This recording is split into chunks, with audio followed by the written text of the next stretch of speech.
일용직 잡부로 일을 하면 교통비도 식대도 개인 부담인 경우가 많죠. 점심을 주는 데도 있지만 거의 없습니다. 일당은 평균적으로 14만 원인데 이력서를 거치면 11만 5천 원을 받게 되죠. 근데 여기서 한밭집에서 식사를 하게 된다면 식사의 평균 가격이 6천 원이고 지하철이나 버스가 평균적으로 왕복으로 하면 한 3, 4천 원 든다고 치면 내가 받을 수 있는 돈은 10만 원 언저리가 되는 거죠. 내가 일하면서 가장 거지 같은 현장이 어디가 있었을까? 이것에 하루 종일 시멘트만 옮기는 현장이 있었습니다. 무게가 한 20kg 넘었던 것 같은데 저를 보시면 아시겠지만 몸뚱아리가 빈약하기 그지없고 근력이 그렇게 좋은 편이 아니었기 때문에 무거운 물건을 옮기는 작업이 많은 현장은 힘들었습니다. 그때 그 현장을 중간에 튈까라는 생각이 들 정도였죠. 보니까 인력소 내에서도 기피하는 현장 중에 하나였습니다. 잡부로 일하면서 알게 된 연장과 철야의 차이점에 대해서 간단하게 설명을 드리자면, 연장은 하루를 넘어가지 않는 선에서 기존에 일하는 시간에 추가로 일을 하는 거고, 철야는 하루를 넘기고 날밤을 새면서 일을 하는 걸 철야라고 하는 겁니다.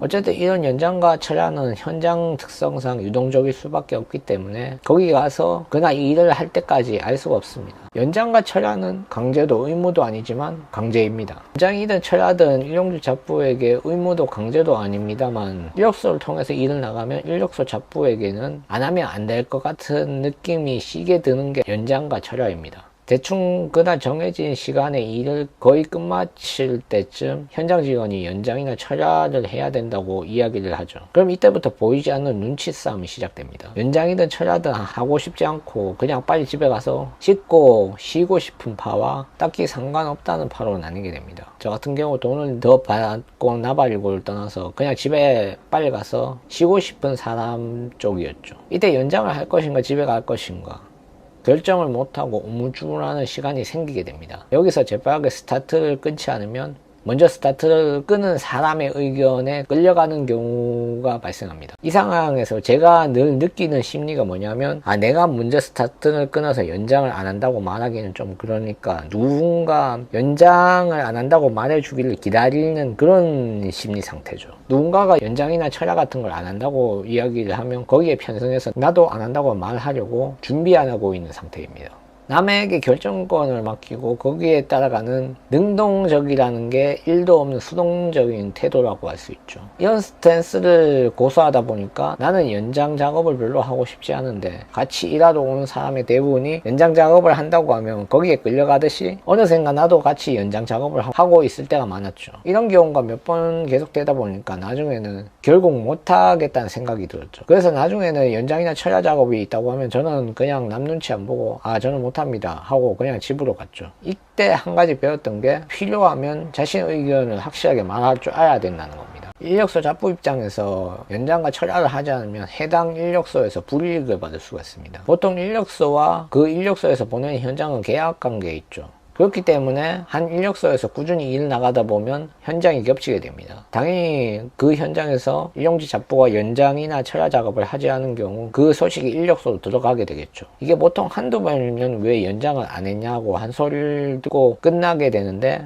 계속 안 하다 보면 어느샌가 일을 못 나가는 불상사가 생기죠. 쟤는 연장이나 철야를 안 나가는 애구나 라고 인력소를 운영하는 인력소 소장의 내리에 박히게 됩니다. 그러니까 인력소 소장 입장에서는 연장을 안 나가는 사람과 연장이나 철야 같은 걸 꼬박꼬박 잘 나가는 사람, 어느 쪽을 선호할까 라고 생각해보면 답이 나와 있는 거죠. 그렇기 때문에 인력소 잡부의 연장과 철야는 그 인력소에서 일을 꾸준히 하기 위해서는 거의 강제라고 볼 수 있습니다. 인력소에서 인력소 소장의 위치는 절대적이라고 할 수 있죠. 그렇기 때문에 소장에게 보이면 최소한 그 해당 인력소에서는 일을 못 나갑니다. 사람의 마음은 그걸 말로 이야기하지 않으면 알 수가 없습니다. 인간은 말하지 않는 마음까지 깨뜨려 볼 수 있는 초능력을 가지고 있지는 않거든요. 나라는 사람이 마음에 안 들어서 아무 말도 없이 일을 안 보낸다고 해도 일개 잡부인 내가 어떻게 할 수가 없다는 거죠. 예를 들어 내가 일을 못하거나 일을 하러 간 현장에서 추노를 해서 나는 납득할 만한 이유가 있으면 그것 때문에 일을 못 나간다고 생각할 수도 있겠지만, 그런 이유 없이 그냥 일을 안 보내면 일개 잡부의 입장에서 어쩔 수가 없는 상황인 거죠.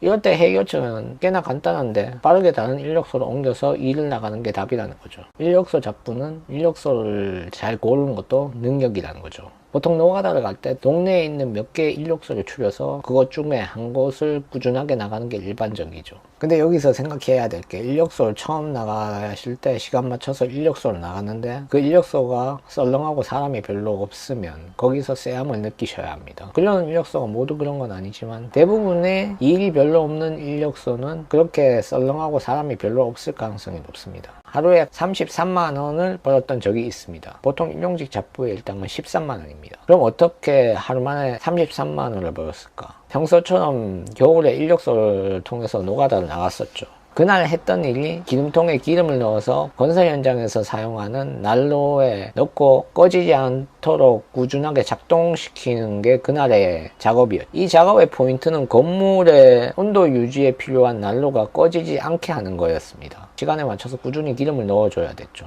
자연스럽게 철야가 강제되는 작업이었죠. 그래서 아침 9시에 작업을 시작해서 다음날 새벽 4시 반쯤에 일이 끝나게 되었죠. 근데 지금 생각해보면 절대로 하지 않았을 철야 작업이었죠. 왜냐하면 밤에 기름을 넣고 기름통을 해소하러 가는 길에 건물에 불이 아예 없었기 때문에 걸려서 다칠 뻔했던 기억이 있습니다. 존나 당연한 거지만 인력소를 통해서 일을 나가면 노가다 잡부에게는 현장을 정해서 갈 수가 없고 쉬운 곳만 골라서 갈 수도 없죠. 일용직 잡부가 스스로 할 수 있는 거라고는 오늘 이 현장이 힘들면 추노를 할 것인가 하지 않을 것인가 정도입니다. 일이 마음에 안 들고 현장의 거리가 너무 멀다고 해당 인력소에 불만을 토로하게 되면 그 다음부터는 그 인력소에서는 일을 못 갈 가능성이 높습니다. 그렇게 되면 그냥 주는 대로 가는 거죠.